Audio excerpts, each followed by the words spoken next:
کیا اعلیٰ اخلاق کا نمونہ پیش کرنے کے لیے کہانیوں کو گڑھنا ضروری ہے؟ ناظرین، موضوع روایت کے سلسلے کی آج یہ چوتھی ویڈیو۔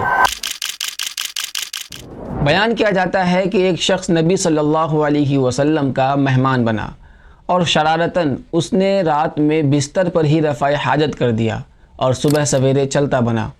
راستے میں اسے یاد آیا کہ اس نے اپنی قیمتی تلوار وہیں چھوڑ دی ہے۔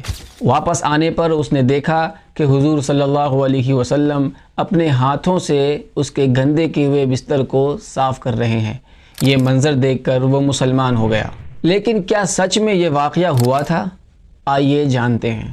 لوگوں نے اس واقعے کو نبی صلی اللہ علیہ وسلم کے اخلاق کی مثال کے طور پر پیش کیا، یہاں تک کہ انجمن حمایت اسلام لاہور جیسے ادارے کی مرتب کردہ کتاب اردو کی دوسری کتاب میں بھی یہ واقعہ درج ہے، اور ہمارے بہت سارے واعظین بھی اس واقعے کو بغیر ہچکچاہٹ کے بیان کرتے ہیں۔ جب انسان کا معدہ کمزور ہو تو ایسی چیزیں ہو جاتی ہیں، فکر نہ کریں، بیٹھے میں ناشتہ لاتا ہوں۔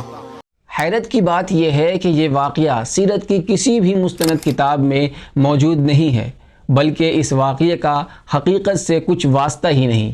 ہمارے بچوں کو اس طرح کی من گھڑت کہانیاں سنا کر انہیں جذبات کا شکار بنایا جاتا ہے۔ اگر ہم نبی صلی اللہ علیہ وسلم کے صبر اور اخلاق پر ہزاروں صحیح روایات کو چھوڑ کر اس طرح کی بنائی ہوئی کہانیوں کو بیان صرف اس لیے کریں کہ ہماری بات لوگوں کے دل کو چھو لے، تو یہ ہماری جہالت اور کم علمی کو ظاہر کرتا ہے۔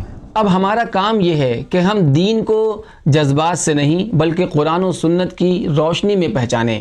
اس لیے ہر کس و ناقص کی بات پر یقین کرنے کے بجائے اس کی پہلے تحقیق کر لیں۔